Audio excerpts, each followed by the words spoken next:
کہاں اٹھایا, کہاں پہنچایا, ہمیں خبر نہیں تھی, ہماری اتنی اوقات نہیں تھی, اس ذات نے کتنا کرم کیا. تو میں ہمیشہ پیچھے مڑ کے دیکھتا ہوں کہ وہ تمام خواہشیں, کبھی بڑی خواہش تھی ٹی وی کریں گے, بڑے ہو کے نا جی ہم ٹی وی پہ آئیں گے, اور کبھی ہم کسی پروگرام میں گیسٹ, وہ بچے نہیں ہوتے, اگر اتنا بھی موقع مل گیا, کانفیڈنس اتنا تھا کوئی نہیں. بچپن مجھے یاد ہے کہ ایک ترانہ تھا, چاند میری زمین پھول میرا وطن, اس میں ایک جملہ تھا, میرے فوجی جوان سرحدوں کے پتہ نہیں پاسباں یا نشاں سم تھنگ, تو اس کا ایکٹ میں نے کرنا تھا. یعنی وہ جب ترانہ چلنا تھا تو اس میں جب فوجی جوان آنا تھا تو میں نے ہونا تھا. تو مجھے آج بھی یاد ہے کہ وہ ابھی فوجی جوان کا نہیں تھا تو میں اسٹیج پہ چڑھ چکا تھا, اور وہ ابھی مصرع مکمل نہیں ہوا تھا تو میں لینڈ کر چکا تھا. تو سادگی اتنی کچھ خبر ہی نہیں تھی, اور پورا مہینہ پریکٹس کر کر کے اسکول میں ہم تھک گئے تھے, اور یہ چڑھا وہ جیسے تیارہ جاتا گڑنگ کر کے وہ ادھر اتر جاتا, تو میں ادھر بھی گیا ہوا تھا, ابھی وہ چاند میری زمین چل رہا تھا. سو یہ سب کے سب جو ایام تھے, یہ اللہ کی مہربانی میں کہوں گا. پیچھے مڑ کے دیکھتا ہوں کہ قدرت ڈاٹ جوڑتی ہے, وہ تمام خواہشیں, اللہ کا کروڑ شکر وہ حسرت میں نہیں بدلی. اللہ بعض اوقات آپ کو آپ کی خواہشیں پوری کر کے خواہش سے بے نیاز کر دیتے.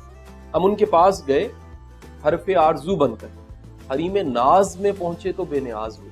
آپ بعض اوقات کسی جگہ پہنچتے ہیں تو وہاں خواہش ہی مر جاتی ہے, یعنی آپ سب چیزیں سامنے پڑی ہوتی ہیں. میں اکثر کہتا ہوں کہ بابا وہ ہوتا ہے جو سیب کھانا نہیں چاہتا, سیب پڑے ہوتے ہیں, بعض اوقات اس کے پاس دانت ہی نہیں ہوتے, وہ تمنا ہی ختم ہو جاتی ہے, لہٰذا وہ سیب اٹھا کے کسی کو بانٹ دیتا ہے. تو آپ جب بانٹنے کی حالت میں آئے, آپ جب دینے کی حالت میں آئے, آپ جب پے بیک کریں, تو میسلو جیسا لاجیکل ایک سائیکالوجی کا پروفیسر, اینتھروپولوجسٹ بھی مانتا ہے کہ جو ہرارکی ہے اس کی ٹاپ پہ جو کنٹینٹمنٹ والے لوگ, جن کو صاحب شکر و رضا کہتے ہیں, جن کو راضی با رضا کہتے ہیں, وہ لوگ پڑے ہوتے ہیں.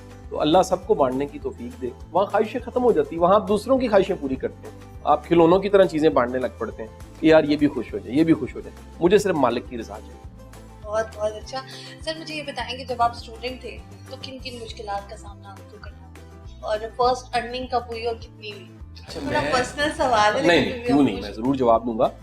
دیکھیے میں زمانے طالب علمی میں سب سے زیادہ میرے چیز جو اندر پکتی اور کڑتی رہی وہ یہ تھی کہ گائیڈنس کوئی نہیں. آپ یقین کریں کہ مجھے اگر تھوڑا سا بھی بہتر ٹیچر ملا ہے تو آج تک میں اس کے ہاتھ چومتا ہوں. میں تھوڑا سا بہتر کیا, یعنی جس کو تھوڑا سا بھی سمجھانا آتا ہے, انسپائر کرنا آتا ہے. کبھی آپ سوچئے, کبھی ہم کہتے تھے کہ وہ بات جو ماں باپ نہیں سمجھا سکتے وہ ٹیچر سمجھائے تو سمجھ آتا. اس کی وجہ کیا تھی؟ اس کی وجہ تھی ٹیچر انسپائر کر دیتا. مجھے کسی نے بھی انسپائر کیا, میری یہ پوری کی پوری دفتر کی ٹیم جانتی ہوگی کہ میں اپنی سیٹ چھوڑ دیتا ہوں اس کے لیے. اگر میرا ایسا استاد آ رہا تھا جس نے مجھے کبھی زندگی میں انسپائر کیا, اور میں زمین پہ بیٹھ جاتا ہوں اس کے سامنے کہ سر اگر آپ نہ ہوتے تو آج میں یہاں نہ پہنچتا. تو یہ ایک سب سے بڑا جو چیلنج تھا وہ گائیڈنس کا تھا, بتانے والے کوئی نہیں تھے. مثال لیجیے, ہر وہ چیز, ہر وہ سبجیکٹ میرا آج بھی کمزور ہے جس کے اچھے ٹیچر نہیں ہے. اس کا مطلب ہے میں شاید کرنا چاہتا تھا. ہم میں سے کتنے ایسے لوگ ہیں جن کا میتھ یا فزکس یا کیمسٹری یا کوئی سبجیکٹ ویک ہے, اور اس کی سب سے بڑی وجہ وہ سمجھانے والا ہے. جس کو سمجھانا کوئی نہیں آتا تھا اور ہماری انگریزی خراب ہو گئی, سمجھانا نہیں آتا تھا میتھ مشکل ہو گیا. کیونکہ ٹیچر کی اصل اسائنمنٹ اس سبجیکٹ کو آسان بنانا, اس سبجیکٹ کا شوق ابھارنا. ٹیچر اگر کھانا پوری کرے, نوٹس دے دے, یہاں سے لے کے رٹا لگا لو, نمبر دلا دے, ڈگری مل جائے, اور بچے میں آئے کچھ نہ, وہ سب کمیاں جو میں نے دیکھی, میری کبھی تمنا تھی اللہ مجھے موقع دے ان سب موضوعات پہ میں بات کر سکوں, کمپینز بنا سکوں, پرووک کروں, جگاؤں لوگوں کو کہ بھائی نمبر سب کچھ نہیں ہے, ڈگری سب کچھ نہیں ہے. آج اللہ کا شکر ہے, آج وہ ویڈیوز ملینز میں دیکھی جاتی ہیں. آج میرے اللہ کا احسان ہے کہ جس دن مجھے ٹی وی پہ آنا ہوتا ہے اس دن ریٹنگ اوپر چل جاتی تھوڑی سی. تو یہ اللہ کی فضل اور اللہ کے کرم کی نشان. پہلے آپ کہتے ہوتے تھے ٹی وی پہ آنا ہے, اور اب آپ کو لوگ کہتے ہیں کہ آپ آ جائیں پلیز, اور آپ کے پاس ٹائم ہوتا ہے لیکن کبھی کبھی نہیں بھی ہوتا. اللہ کی مہربانی. سر لاسٹ بٹ ناٹ لیسٹ مجھے یہ بتا دیں کہ سوشل میڈیا سے انکم کتنی آتی ہوگی آپ کو؟ دیکھیں میرا جو مونیٹائز ہے وہ یوٹیوب ہے, اور اس میں کہہ لیجیے ویری کرتا رہتا ہے. اس کی بھی پوری ٹیم ہے, مطلب اس کا کہہ لیجیے کہ جو ریونیو ہے وہ 50% تو میری ٹیم کو میں شیئر کر دیتا ہوں. وہ اللہ کا شکر ہے بدلتا رہتا ہے. کبھی وہ مطلب ان ڈالرز کہہ لوں وہ $2,000 بھی ہوتا ہے, 3,000 بھی ہوتا ہے, 7,000 بھی ہوتا ہے, یہ ویری کرتا رہتا ہے. آپ جانتے ہیں کہ اس کو ڈپ لگتی رہتی ہے, اس میں کبھی بھی ایک نہیں ہوتا, اسٹریٹ نہیں ہوتا, یا ہر وقت اوپر نہیں جا رہا ہوتا, یہ اپس اینڈ ڈاؤنز رہتی ہیں.